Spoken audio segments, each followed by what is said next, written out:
All right, here we go.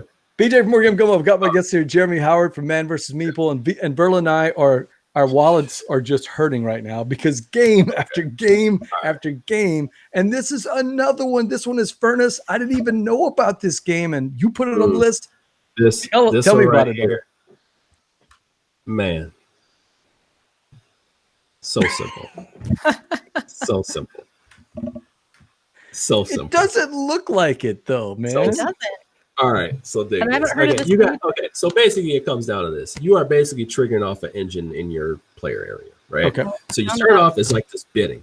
Okay, so you have like I think it's 2, 3, and 4 bids, and you'll put them on like it's like 7 cards that are laid out. All right. The cool part about these cards is they have a top resource that you get if you don't win the bid, and then what happens is whoever's losing, they get that.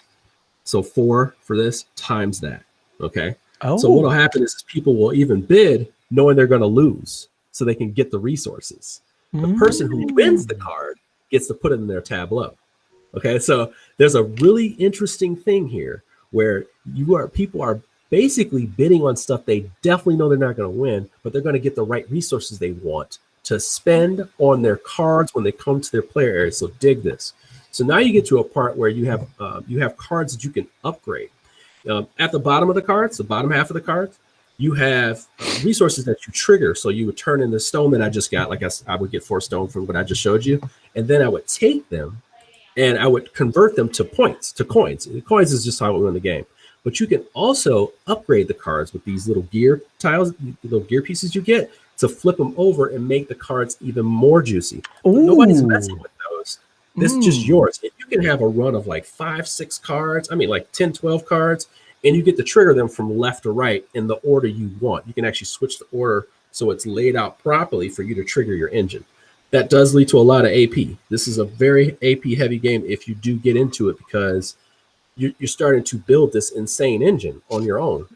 But you also don't want to get too many cards because the point is you need resources. You need things that'll convert, but you also need resources. So that's why people want to, bid on stuff they're completely not going to win because they just want, 4 resources or 2 resources or 3 resources. But everybody's paying attention to how everyone's bidding and going, well, I mean, they want that card really bad, but I need the resources on top. So I'm going to bid low on that card. Or now that I've seen them put their 4 down, I'll put the 2 over there and I'll still get the card that I want. And then I'll use the 4 on one that I know I'm not going to win because there's tiebreaker rules too. So it's like you kind of like you're always paying attention. This is actually gets pretty intense as you get like into this game, and it's only 4 rounds, I believe. So, and then there's Chat Krewe. This is Ivan Lashin. I didn't realize that. I just checked it out. Yeah. Ivan Lashin. That smartphone.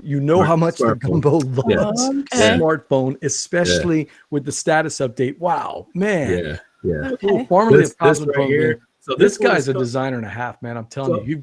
Now I'm really juiced about this. Man. This one is at Hobby World. Oh, by the way, Daryl Andrews said Arcane Wonders is bringing this back. Okay. So it's with Hobby World right now. Arcane Wonders has brought some of their games over before. By the way, another Hobby World game just came over. It's called Deranged. Arcane did not pick it up. It's a really interesting game. By the way, thank you, Panic Games. This is your last time ever on the show, so good night. We'll see you. I love that cover, man. The cover actually looks really nice when you see it in person. It does look kind of a snooze fest when you see it from afar. I felt the same way. Okay. But yeah, this one is really, really interesting. This is another one at game night where we're just like, yep. I just didn't know what's going on with these. What's going on with these cards? They all have these different abilities. These are people who were, entrepreneurs at the time. As a matter of fact, when they come over to the States, there will be some additions to that with people of color.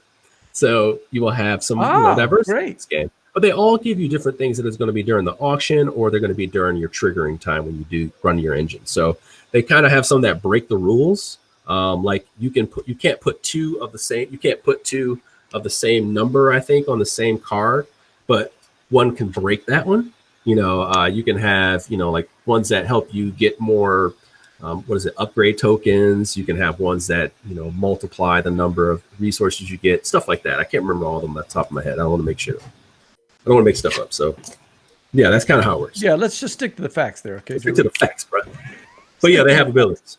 It's kind of cool. All right. So Verlet says 30 to 60 minutes. That's right up, his alley. Yeah, I was gonna say, it seems like 60 minutes the first time you play, 45 minutes if you don't have the AP crowd, though.